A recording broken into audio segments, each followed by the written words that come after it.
Welcome to this installation video for the Peak no-dig fencing system. To begin the installation process, measure your area to determine the type and quantity of components you will need. Mark the starting position with a wooden stake. Use a string line to lay out the location of your fence. Lay out the fence panels, place a 400mm spike at the marked end and drive it into the ground. Hold your first fence panel in position and insert the post through the fence panel tabs. Then insert the provided pin to secure the parts together. Rotate the fence panel into position. Then insert a post and press it into the ground. Rotate the panel to the side while you install the second spike into the marked position. Position the second fence panel and align it with the first. Insert the post through the fence panel tabs and down into the spike.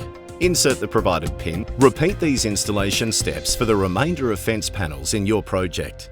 Peak no-dig fencing is stocked exclusively at Bunnings Warehouse.